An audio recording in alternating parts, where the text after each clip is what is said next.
Chandu RK news కి స్వాగతం. Britain ముందుగా హెడ్లైన్స్ చూద్దాం. గూగుల్ సేఫ్టీ ఇంజనీరింగ్ సెంటర్ ప్రారంభించిన ముఖ్యమంత్రి. ఐటీ ప్రపంచానికి కేంద్ర బిందువుగా తెలంగాణ రైజింగ్ అన్న రేవంత్ రెడ్డి.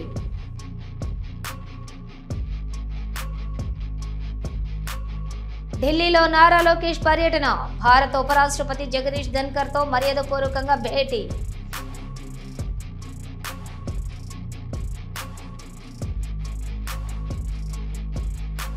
వైసీపీ మాజీ ఎమ్మెల్యే చెవిరెడ్డి భాస్కర్ రెడ్డి అరెస్ట్.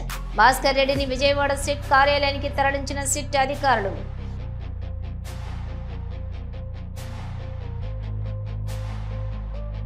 తెలంగాణలో పెరుగుతున్న బహుళ అంతస్తుల భవన నిర్మాణాలు. జూలై 11, 12న హైరైజ్ భవనాలపై జాతీయ సదస్సు.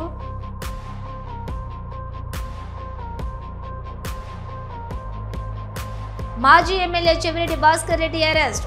చెవిరెడ్డి భాస్కర్ రెడ్డి అరెస్టుకు నిరసనగా వైసీపీ నాయకులు ఆందోళన.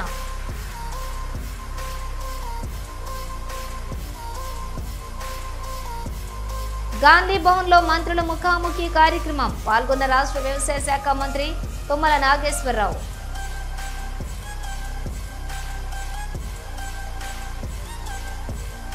తిరుమల శ్రీవారిని దర్శించుకున్న తెలంగాణ మంత్రి లక్ష్మణ్ కుమార్, ఎంపీ అప్పలనాయుడు.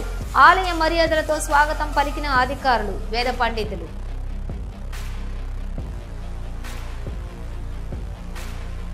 వైసీపీ మాజీ ఎమ్మెల్యే చెవిరెడ్డి భాస్కర్ రెడ్డి అరెస్ట్ అయ్యారు. బెంగళూరు నుంచి కొలంబో వెళ్తున్న మాజీ ఎమ్మెల్యే చెవిరెడ్డి భాస్కర్ రెడ్డిని ఎయిర్పోర్టులో అడ్డుకున్నారు. ఇమిగ్రేషన్ అధికారులు చెవిరెడ్డితో పాటుగా వెంకటేష్ నాయుడుని కూడా అరెస్ట్ చేసి విజయవాడలోని సిట్ కార్యాలయానికి తరలించారు.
తెలంగాణ బహుళ అంతస్తుల భవన నిర్మాణాలు పెరిగిపోతున్నాయని, భవన నిర్మాణ సమయంలో స్థిరమైన పర్యావరణ అనుకూల విధానాలను పాటించాల్సిన అవసరం ఉందని ఏసీసీఈ వైస్ ప్రెసిడెంట్ రాజ్ కుమార్ తెలిపారు. Hyderabad Gachibowli engineering staff college of ఇండియాలో ఏసీసీఈ ఆధ్వర్యంలో జూలై 11, 12వ తేదీలలో నిర్వహించనున్న హైరైజ్ భవనాలపై జాతీయ సదస్సు బ్రోచర్ను ఆవిష్కరించారు. ఈ సదస్సుకు దేశంలో పలు ప్రాంతాలకు చెందిన 800 మంది నిర్మాణ రంగ నిపుణులు పాల్గొంటున్నట్లు ఆయన తెలిపారు. బహుళ అంతస్తు భవనాల నిర్మాణాలలో టెక్నాలజీని వినియోగించుకోవటం, సివిల్ ఇంజనీరింగ్ లో నూతన ఆవిష్కరణలు, వివిధ అంశాలపై ఆయా రంగాలకు చెందిన నిపుణులు తమ ఆలోచనలు పంచుకుంటారని తెలిపారు. వినూత్నమైన, స్థిరమైన హైరైజ్ నిర్మాణ పద్ధతులను ప్రోత్సహించడం ద్వారా పట్టణ మౌలిక సదుపాయాల భవిష్యత్తును ఈ సదస్సు ప్రధాన లక్ష్యం అన్నారు. South India President, All India Vice President, Association of Consulting Civil Engineers. Association of consultant civil engineers గత 40 సంవత్సరాలుగా సివిల్ ఇంజనీరింగ్ ఫ్రెటర్నిటీకి సొసైటీకి చాలా విధాలుగా హెల్ప్ చేస్తున్నాము. ఈ 2 రోజుల event July 11th and 12th next gen high rise buildings in steel and composite construction పేరు మీద స్టీల్ అండ్ కాంపోజిట్ కన్స్ట్రక్షన్ లో 2 రోజులు ఈవెంట్ చేస్తున్నాం. దీనికి ఆల్ ఇండియా నుంచి ఒక 14 నుంచి 15 మంది స్పీకర్లను వేరు సబ్జెక్ట్స్ మీద డొమైన్ ఎక్స్పర్ట్స్ గా పిలవడం జరుగుతూ ఉంది. దీనిలో ఈ సివిల్ ఇంజనీర్స్ కానివ్వండి, all stake holders like builders, architects, services engineers అందరికి కూడా వాళ్ళ కెపాసిటీ బిల్డింగ్ కోసమని వాళ్ళందరూ వచ్చి ఈ ఈవెంట్ లో 2 రోజుల సెమినార్ వర్క్ షాప్ లో జాయిన్ అయ్యి వాళ్ళు తగు విధంగా నేర్చుకుని వాళ్ళ ప్రాక్టీస్ లో అన్వయించుకుంటారనే ఉద్దేశంతో ఈ 2 రోజుల ఈవెంట్ చేయడం జరుగుతూ ఉంది. దీనికి మాకు చాలా విధాలుగా మా వేరే other organizations like PSI, CEI organizations కూడా అందరు సపోర్ట్ చేస్తున్నారు. వాళ్ళ మెంబర్స్ అందరూ కూడా దీనికి అటెండ్ అవ్వడానికి కూడా మేము వాళ్ళని ప్రోత్సహిస్తున్నాము. అదేవిధంగా civil engineering, mainly civil engineering whether builder దగ్గర కానివ్వండి, డిజైనర్ దగ్గర కానివ్వండి, ఏ విధంగా ఉన్న బడ్డింగ్ ఇంజనీర్స్, ఇప్పుడే కాలేజ్ నుంచి బయటకు వచ్చిన ఇంజనీర్స్ అందరూ కూడా ఈ ఈవెంట్ అటెండ్ అయ్యి, ఈ కాన్ఫరెన్స్ అటెండ్ అయ్యి చాలా నేర్చుకోవడానికి చాలా అవకాశాలు ఉన్నాయి కాబట్టి అటెండ్ అవ్వాలని కోరుకుంటున్నాం. ఇది July 11th and 12th engineering staff college of India auditorium గచ్చిబౌలిలో జరుగుతూ ఉంది. జూలై 11th and 12th అండి. మాజీ ఎమ్మెల్యే చెవిరెడ్డి భాస్కర్ రెడ్డి అరెస్టుకు నిరసనగా చంద్రగిరి వైసీపీ నాయకులు ఆందోళనకు దిగారు. శ్రీ వెంకటేశ్వర యూనివర్సిటీ అంబేద్కర్ విగ్రహం వద్దకు అభిమానులు, నాయకులు, కార్యకర్తలు భారీగా తరలివచ్చారు.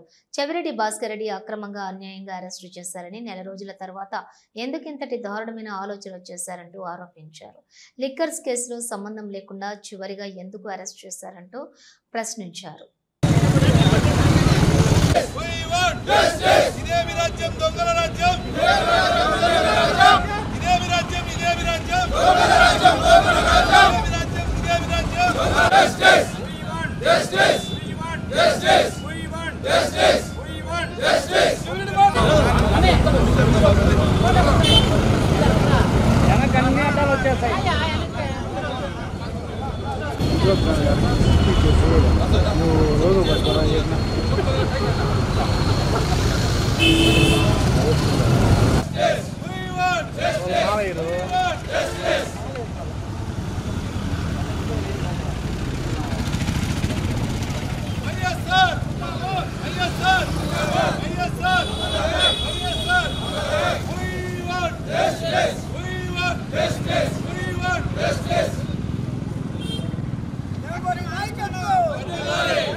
ఈరోజు చంద్రగిరి శాసనసభ్యులు చెవిరెడ్డి భాస్కర్ రెడ్డి గారిని ఈరోజు అరెస్ట్ చేయడం జరిగింది.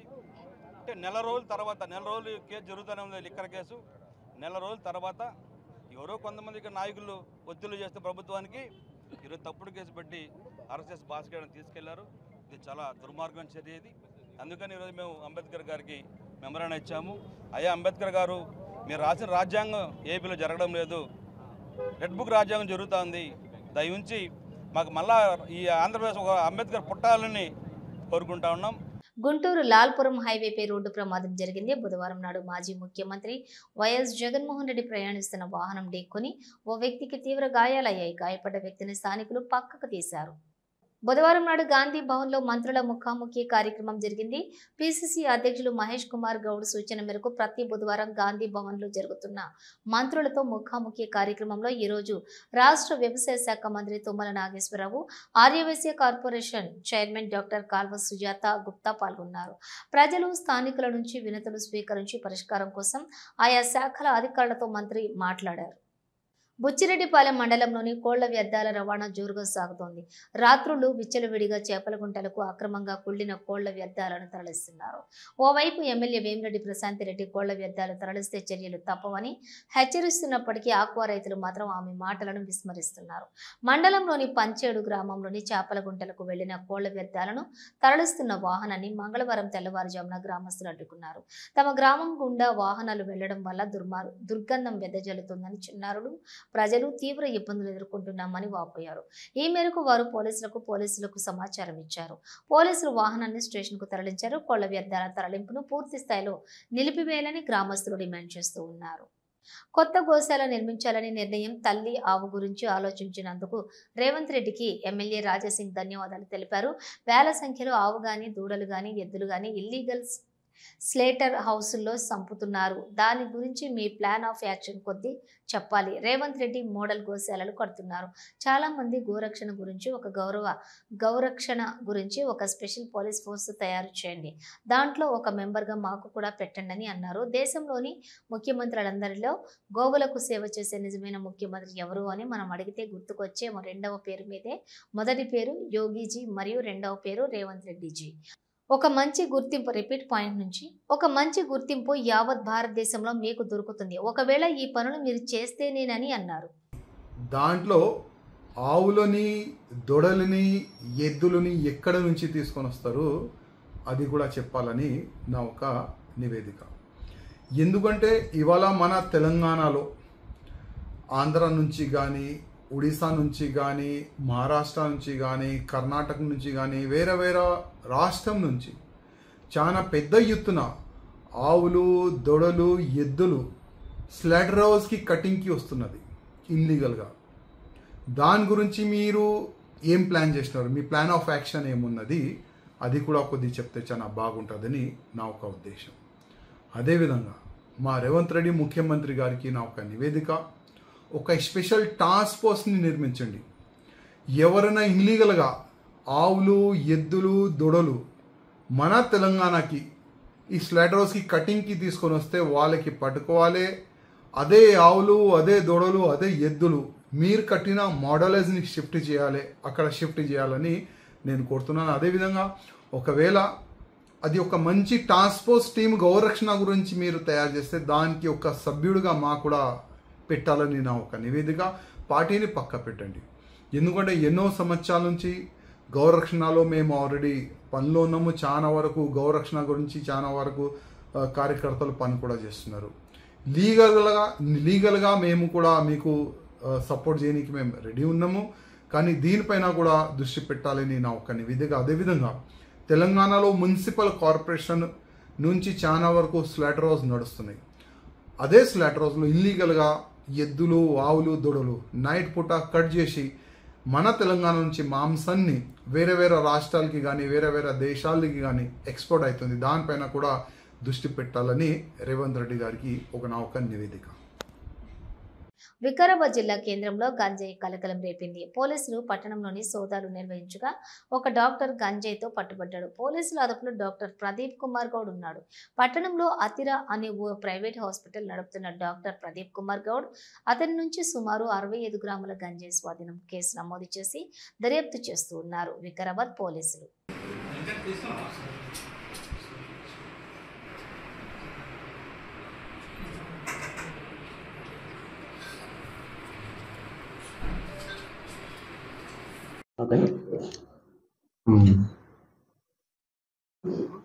నిన్న 17వ తారీఖు రోజు ఈవినింగ్ అవర్స్ ఈవినింగ్ అవర్స్లో రోజు జరిగే విధంగానే రొటీన్గా రోజు చేసినట్టే వెహికల్ చెకింగ్ చేస్తుండగా మాకు ఒక వెహికల్ కూడా చెక్ చేశాం. ఆ చెక్ చేసిన దాంట్లో ఒక బ్లాక్ కవర్ అయితే ఆ బ్లాక్ కవర్ ఏమని చూశారు మా ఎస్ఐ గారు. చూస్తే దాంట్లో ఒక 2 ప్యాకెట్స్ ఉన్నాయి. ఆ ప్యాకెట్స్ ఏందని వెరిఫై చేస్తే దాంట్లో గాంజావి చూర చేసి గాంజా ఉంది. దాంట్లో చూసిన తర్వాత అతని నెక్స్ట్ అక్కడ నుంచి నెక్స్ట్ ప్రొసీజర్ చేసి దాని మీద కేసు ఒకటి రిజిస్టర్ చేయడం జరిగింది. అది ఇన్వెస్టిగేషన్ చేస్తున్నాము. ఆ ఇన్వెస్టిగేషన్లో ఏమేమి అయితే ఇన్వెస్టిగేట్ అయితే దాని ప్రకారం ఫర్దర్గా మేము యాక్షన్ తీసుకోవడం జరుగుతుంది. Thank you. అది 65 grams. Okay, thank you. Madina నగర్లో వరద ముంపు సమస్యలను Yakutpura MLA Jafar Hussain Meraj, GHMC commissioner RV Karnan, engineering అధికారులతో కలిసి సందర్శించారు. భారీ వర్షాకాలం కారణంగా ఇళ్లలోకి నీరు చేరకుండా తీసుకోవాల్సిన చర్యలను పరిశీలించారు. భవిష్యత్తులో వరదలను నివారించడానికి వంతెన వద్ద నాలా ఎత్తు పెంచాలని ఎమ్మెల్యే కోరారు. ఇందుకు ముంపు సమస్యలను నివారించడానికి చర్యలు తీసుకుంటామని కమిషనర్ హామీ ఇచ్చారు.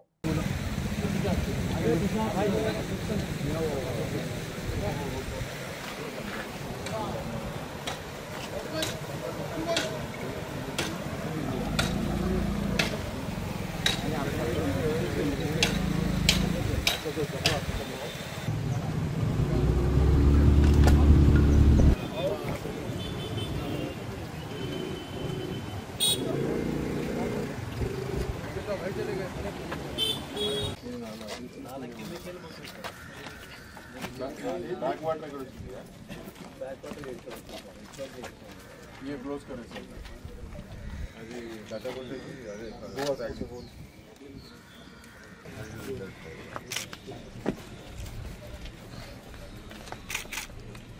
सॉल्यूशन क्या है परमानेंट అంటే లో లైయింగ్ సార్ మొత్తం లో లైయింగ్ వాటర్ ఇంటికి వచ్చేస్తుంది ఇప్పుడు లేదు 2 మీటర్స్ శేర్లింగంపల్లి హైదర్ నగర్ అల్విన్ కాలనీ డివిజన్లోని ప్రజలు ఎదుర్కొంటున్నటువంటి ట్రాఫిక్ సమస్యలను పరిష్కరించేందుకు Serilingampally MLA Arekapudi Gandhi Kukatpally zonal commissioner Apoorva చౌహాన్తో కలిసి నేడు పాదయాత్ర నిర్వహించారు. ఈ సందర్భంగా స్థానిక ప్రజలు తమ సమస్యలను ఎమ్మెల్యే జోనల్ కమిషనర్కు వివరించారు. ఈ సందర్భంగా జోనల్ కమిషనర్ అపూర్వ చౌహాన్ మాట్లాడుతూ ఎల్లమ్మ బండ నుంచి భాగ్యనగర్ ఉషా ముల్లపూడి కమాన్ వరకు తీవ్రంగా ఉన్నటువంటి ట్రాఫిక్ సమస్యలను దృష్టిలో ఉంచుకొని అన్ని సంబంధిత శాఖలతో ఎలక్ట్రికల్, టౌన్ ప్లానింగ్, ఇంజనీరింగ్ విభాగాలతో కలిసి పరిశీలన చేశామని తెలిపారు. తక్షణమే రోడ్డు విస్తరణ పనులను ప్రారంభించి పనులకు, ప్రజలకు ట్రాఫిక్ ఇబ్బందులు తొలగించేలా చర్యలు తీసుకుంటామని హామీ ఇచ్చారు. తిరుమల శ్రీవారిని తెలంగాణ మంత్రి Laxman Kumar, MP Appalanaidu, AP NGOs state president Vidyasagar స్వామివారి సేవలో పాల్గొన్నారు. వీఐపీ ప్రారంభ విరామ సమయంలో వెంకటేశ్వర స్వామివారిని దర్శించుకుని మొక్కులు చెల్లించుకున్నారు. ముందుగా ఆలయ సిబ్బంది వారికి స్వాగతం పలికి దర్శన ఏర్పాట్లు చేశారు. అనంతరం రంగనాయకుల మండపంలో వేద పండితులు ఆశీర్వదించి స్వామివారి చిత్రపటం, తీర్థప్రసాదాలు అందజేశారు. బేగంపేట ఎయిర్పోర్టుకు బాంబు బెదిరింపు కాల్ రావడంతో బాంబు స్క్వాడ్తో చెక్ చేశారు భద్రతా సిబ్బంది.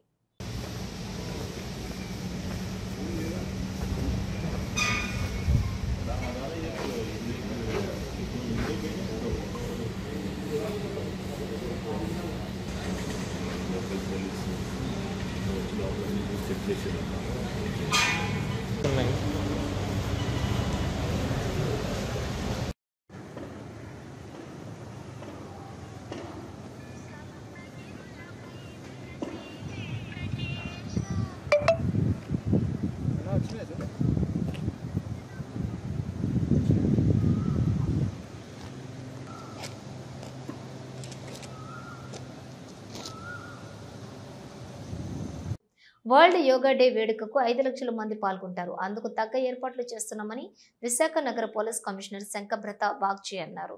బుధవారం నుంచి 21వ తేదీ సాయంత్రం వరకు విశాఖలో ట్రాఫిక్ ఆంక్షలు ఉన్నాయి. ఎన్టీఆర్ సర్కిల్ నుంచి పార్క్ హోటల్ వరకు బీచ్ రోడ్ వాహనాలు రాకపోకలు ఆంక్షలుంటాయి. బీచ్ రోడ్లో నగరవాసులు ఆల్టర్నేటివ్ మార్గాలు వినియోగించుకోవాలని అన్నారు. పార్క్ హోటల్ నుంచి భీమిలి బీచ్ వరకు వాహన రాకపోకలు ఆంక్షలుంటాయి. వేడుకకు విజయనగరం నుంచి వచ్చే బస్సులు బోయపాలెం వైపు రావాలి. వేడుకకు అల్లూరి జిల్లా నుంచి వచ్చే బస్సులు వేపగుంట వైపు నుంచి రావాలి. 20 మధ్యాహ్నం నుంచి 21 రాత్రి వరకు వాహనాల మళ్లింపులు ఉంటాయి. శ్రీకాకుళం నుంచి భారీ వాహనాలు తగరపు వలస ఆనందపురం వైపు రాకూడదు. అనకాపల్లి నుంచి ఆనందపురం నుంచి శ్రీకాకుళం వైపు వెళ్ళాలి. సుమారుగా 9,500 మంది పోలీసులు విధులు నిర్వహిస్తారు. ఈ నెల 20 నుంచి 21న ఏ విధమైన డ్రోన్లు ఎగురవేయకూడదు. ఐఎన్ఎస్ చోళ ఆంధ్ర యూనివర్సిటీ మైదానం, కాళీమాత ఆలయం, ఐఎన్ఎస్ కళింగ సమీపంలో 5 కిలోమీటర్ల పరిధిలో డ్రోన్లు నిషేధం అమలులో ఉంటుందని అన్నారు. గూగుల్ సేఫ్టీ ఇంజనీరింగ్ సెంటర్ ప్రారంభోత్సవంలో ముఖ్యమంత్రి రేవంత్ రెడ్డి పాల్గొన్నారు. ఆ విశేషాలను ఇప్పుడు చూద్దాం.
భారత ఉపరాష్ట్రపతి జగదీష్ ధన్కర్ తోటి మర్యాదపూర్వకంగా భేటీ అయ్యారు మంత్రి నారా లోకేష్. ఈ సందర్భంగా ఆంధ్రప్రదేశ్లో కూటమి ప్రభుత్వం ఏడాది పాలనలో సాధించిన విజయాలు, అమలు చేస్తున్న అభివృద్ధి సంక్షేమ కార్యక్రమాలను ఆయనకు వివరించారు. మరింత వేగవంతమైన అభివృద్ధికి వారి యొక్క సహాయ సహకారాలను అందించాలని కోరారు నారా లోకేష్. ఇవి బులెటిన్ విశేషాలు. మరో బులెటిన్తో మళ్ళీ కలుద్దాం.